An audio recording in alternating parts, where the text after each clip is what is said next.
Você está no canal Eu Estudo a Lição com o pastor Samuel Camilo. Hoje é sábado, dia 28 de novembro, e estamos introduzindo a lição número 10 do nosso trimestre, cujo tema será Educação em Artes e Ciências.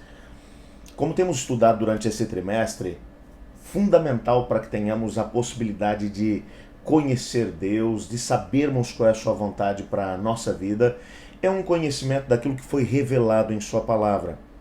Entretanto, uma pergunta que surge, por exemplo, nos nossos dias é: como uma pessoa que não tem um conhecimento teórico de Deus, conhecimento esse que foi revelado em sua palavra, como é que ela pode ter algum conhecimento de que Deus realmente existe? Hoje nós teremos a possibilidade de poder compreender um pouquinho mais a respeito dessa temática. Continua com a gente.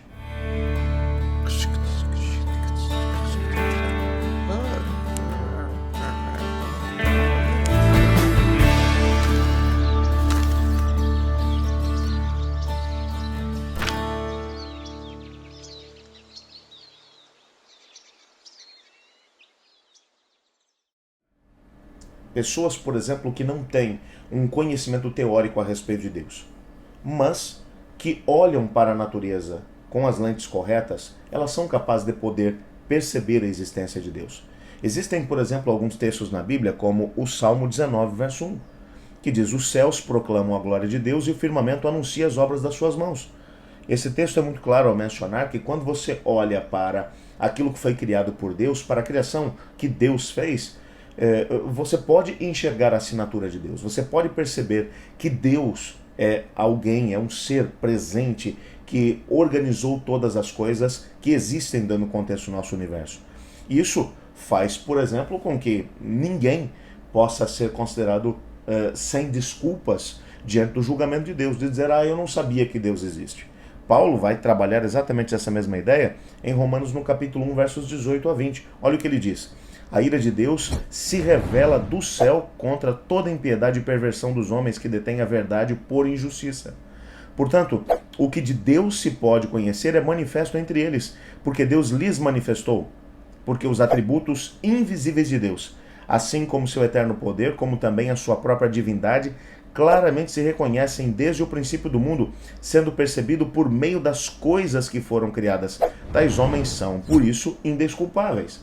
O que o texto aqui está dizendo é que mesmo que você não tenha tido acesso à Bíblia, à palavra de Deus, à palavra revelada do Senhor, quando você olha para a natureza à nossa volta, você vê, você enxerga a assinatura de Deus e reconhece que existe um poder superior que criou todas as coisas, os céus e a terra. Isso mostra pra gente que no momento em que o Senhor Deus chegar, é claro, você vai conhecer, vai encontrar pessoas no momento do retorno de Jesus, quando o grande trono branco for estabelecido, ele separar uns dos outros, você vai encontrar um grupo de pessoas que tinha muito, mas muito conhecimento a respeito de Deus. Pessoas que estudaram, que gastaram um tempo lendo, se embebendo do conhecimento revelado de Deus através da sua palavra. Pessoas que tiveram a possibilidade de conhecer outros indivíduos que estudaram muito, enfim, e que se aprofundaram no conhecimento da palavra de Deus. É claro que o conhecimento também traz grande responsabilidade. Quanto mais conhecimento você tem a respeito de Deus, mais responsabilidade você tem de poder viver aquilo que você aprendeu.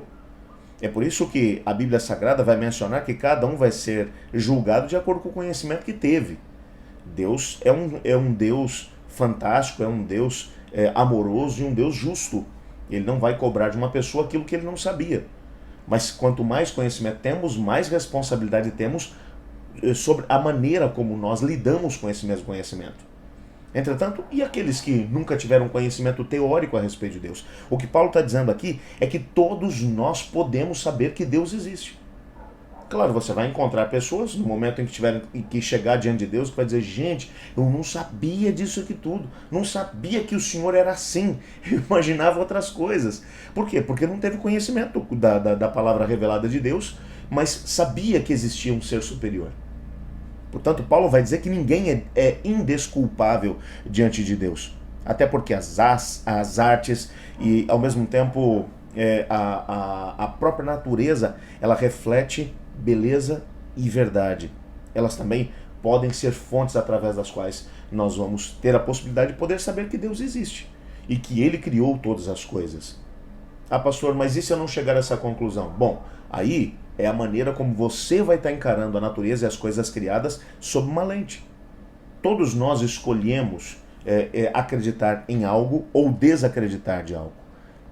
Há uma frase que vai aparecer no nosso auxiliar do nosso estudo hoje, que diz assim: a biologia, a física e outros ramos da ciência são ferramentas precisas e eficazes para se entender os diferentes aspectos da criação divina.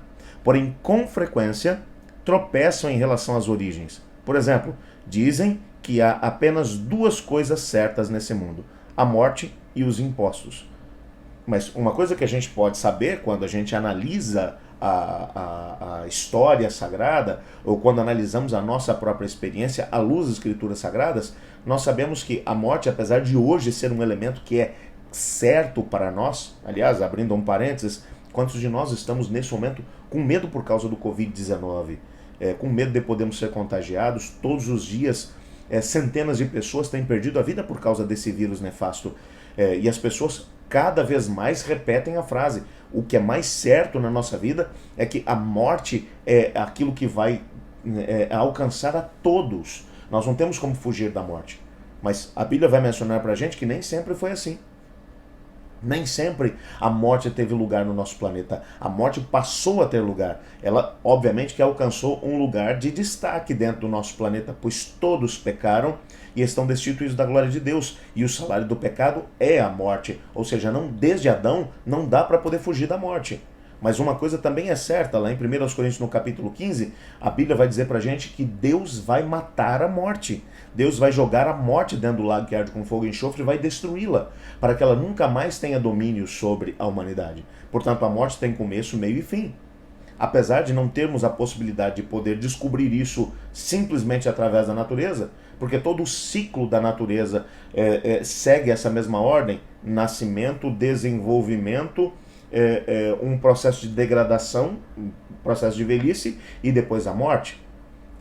Apesar de toda a natureza estar construída dentro desse mesmo princípio, uma coisa que nós podemos ter a certeza é de que esse ciclo vai ser quebrado e a morte terá um fim.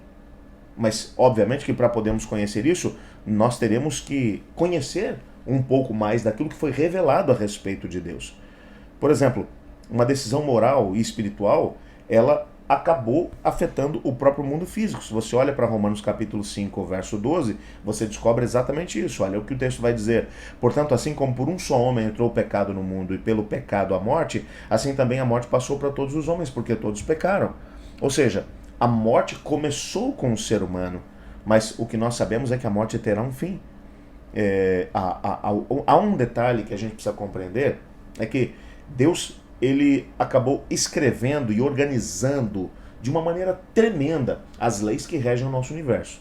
Ele idealizou cada um dos fenômenos, cada uma das leis que compõem o nosso planeta, que fazem com que ele funcione do jeito que ele funciona. Entretanto, algumas pessoas olham apenas para essas leis e dizem: olha, pelas leis físicas do universo, a gente chega à conclusão de que Deus não existe.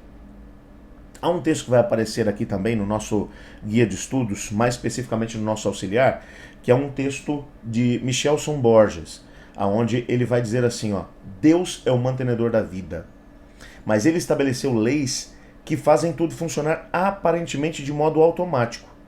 Os ateus observam esse automatismo e concluem que Deus seja dispensável, mas se esquecem de que, se há leis, é necessário que tenha havido um legislador. As leis que regem o nosso universo de maneira tão clara, elas são tão precisas e tão complexas que é uma loucura dizer que elas são fruto do acaso.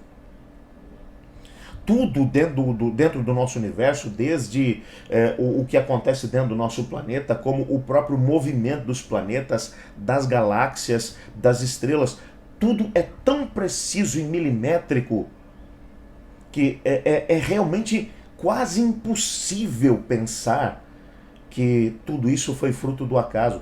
É necessário muita, mas muita fé para poder acreditar que tudo isso foi um acaso.